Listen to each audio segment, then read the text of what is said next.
नमस्कार दोस्तों।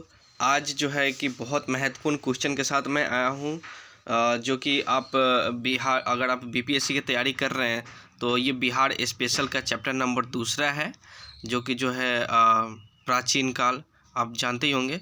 तो उसी का जो है कि जो पूछे हुए प्रश्न है वही मैं एक स्पेशल प्रश्न लेकर आया हूँ और आप सभी के लिए। तो ठीक है, तो ज़्यादा नहीं क्वेश्चन है, ओनली 20-21 क्वेश्चन ही है, ठीक है। और ये आपको दूसरे चैप्टर से मैं आपको दे रहा हूँ ताकि मैं देख लूँ एक बार रिवीजन आपका प्रॉपर तरीके से हुआ है या नहीं हुआ है, ठीक है। तो चलिए स्टार्ट करते हैं। जो कि पहला है, कर्नाटक वंश का संस्थापक कौन था। ये प्रश्न जो है कि 60वीं और 12वीं जो है कि बीपीएससी प्रीलिम्स में जो है कि पूछ चुका है, और आपको ये बताना है जो है कि बताइए कर्नाटक वंश का संस्थापक कौन था। तो कर्नाटक वंश का संस्थापक आपको पता ही होगा, ए नंबर नान्यदेव, ठीक है। दूसरा प्रश्न है हमारा, कर्नाटक वंश का अंतिम शासक कौन था। कर्नाटक वंश का अंतिम शासक कौन था, बताइए दोस्तों, जल्दी जल्दी बताइए आप लोग। ये बहुत इजी क्वेश्चन है, ये बीपीएससी का स्टार्टिंग जो है कि हम बिहार स्पेशल जब पढ़ते हैं ना, बिहार स्पेशल पढ़ना ज़रूरी होता है अगर हम बीपीएससी की तैयारी कर रहे हैं तो ठीक है। ये हिस्ट्री का क्वेश्चन है और ये तो बहुत मतलब कि आपको तो पता होना ही चाहिए इसके बारे में। तो कर्नाटक वंश का अंतिम शासक कौन था। तो कर्नाटक वंश का अंतिम शासक था हमारा हरि सिंह, आपको पता ही होगा। हरि सिंह हमारा जो है कर्नाटक वंश का अंतिम शासक था।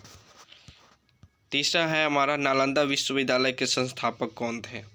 आप जल्दी बताइए दोस्तों, ये इतनी बहुत आसान क्वेश्चन जो है कि आपके लिए है,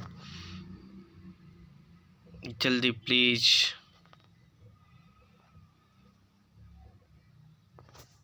बी नंबर होगा, कुमार गुप्त।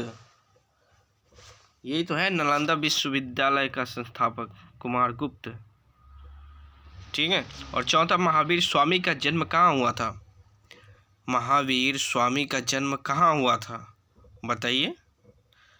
महावीर स्वामी का जन्म कुंडग्राम में हुआ था, ठीक है। पांचवा, मगध की प्रारंभिक राजधानी कौन सी थी। मगध की प्रारंभिक राजधानी कौन सी थी।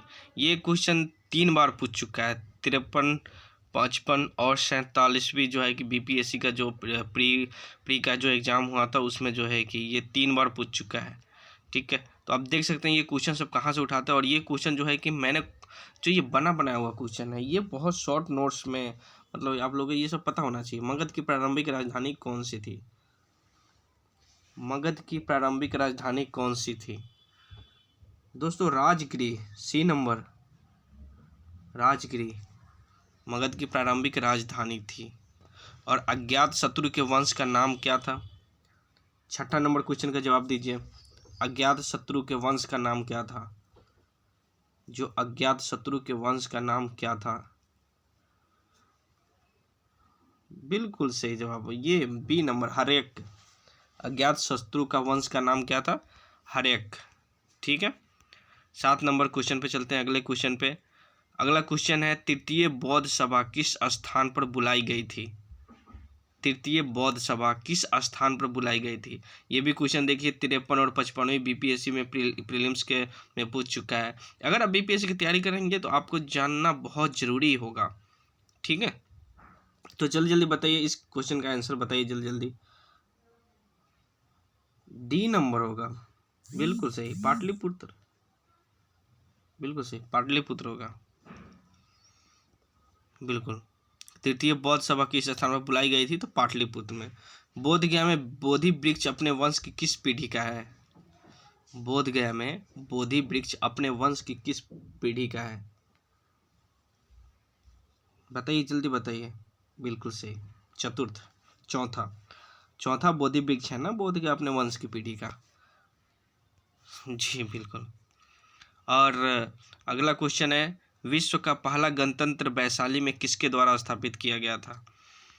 विश्व में पहला गणतंत्र, जी हाँ, विश्व का पहला गणतंत्र वैशाली में किसके द्वारा स्थापित किया गया था, जल्दी बताइए जल्दी बताइए। लिच्छवी के द्वारा। 10वां नंबर क्वेश्चन है, पाटलिपुत्र के संस्थापक थे। पाटलिपुत्र के संस्थापक कौन थे? पाटलिपुत्र के संस्थापक कौन थे? जल्दी बताइए 10 नंबर क्वेश्चन का आंसर। इतने बहुत आसान है। पाटलिपुत्र हमारा जो है राजधानी रह चुका है। जो अभी पटना है बिहार का राजधानी, वो पाटलिपुत्र रह चुका है। तो पाटलिपुत्र के उस समय संस्थापक कौन थे? तो उदयन थे। जी हाँ, उदयन थे पाटलिपुत्र के संस्थापक। नंद वंश के पश्चात मगध पर किस राजवंश ने शासन किया? बताइए, नंद वंश के पश्चात मगध पर किस राजवंश ने शासन किया? नंद वंश के पश्चात मगध पर किस राजवंश ने शासन किया? आपको पता है चाणक्य के द्वारा रची हुई जो चंद्रगुप्त मौर्य ने शासन किया था, तो किस वंश ने किया था? तो मौर्य ने किया था। मौर्य ने शासन किया। ईसा पूर्व 6ठी सदी में शब्द की प्रथम गणतंत्रात्मक व्यवस्था कहाँ स्थापित थी? बताइए, ईसा पूर्व 6ठी सदी में विश्व की प्रथम गणतंत्रात्मक व्यवस्था कहाँ स्थापित थी? जल्दी बताएं, ये बहुत सिंपल सी क्वेश्चन है। वैशाली में। जी हाँ, ईसा पूर्व 6ठी सदी में विश्व की प्रथम गणतंत्रात्मक व्यवस्था वैशाली में स्थित हुई थी। ये 46वीं बीपीएससी प्रीलिम्स में पूछा गया दोस्तों। ये तो आपको जो है कि ये बिल्कुल पता होना चाहिए था। चीनी यात्री ह्वेनसांग ने किस विश्वविद्यालय में अध्ययन किया था? चीनी यात्री ह्वेनसांग ने, ये पूछता ही है बिल्कुल, ये पूछता ही है। चीनी यात्री ह्वेनसांग ने किस विश्वविद्यालय में अध्ययन किया था? तो हमारा उस समय का जो विश्वविद्यालय जो कि पूरे विश्व में कौन सा था? अभी बताइए कौन सा था? नालंदा विश्वविद्यालय जो प्रसिद्ध था, प्रसिद्ध रहा है उस समय का। और जी हाँ, बिल्कुल। और 14 नंबर आइए, वह स्रोत जिसमें पाटलिपुत्र के प्रशासन का वर्णन उपलब्ध है वह कौन है? वह स्रोत जिसमें पाटलिपुत्र के प्रशासन का वर्णन उपलब्ध है वो कौन से है? बताइए, कौन सी पुस्तक है? दिव्यावधान, अर्थशास्त्र, या इंडिका, या अशोक के शिलालेख? बताएं। इंडिका में जो है ना पाटलिपुत्र के प्रशासन का वर्णन उपलब्ध है उसमें, ठीक है, लिखा हुआ है उसमें। अशोक के शासनकाल में बौद्ध सभा किस नगर में आयोजित की गई थी? अशोक के शासनकाल में, अशोक आपको पता है चाणक्य का जो शिष्य थे वो कौन थे? चंद्रगुप्त मौर्य। चंद्रगुप्त मौर्य के पोते हैं अशोक सम्राट, ठीक है। तो अशोक के शासनकाल में बौद्ध सभा किस नगर में आयोजित की गई थी? बताइए। पाटलिपुत्र में। अशोक के शासनकाल में बौद्ध सभा किस नगर में आयोजित की गई थी? पाटलिपुत्र में, ठीक है।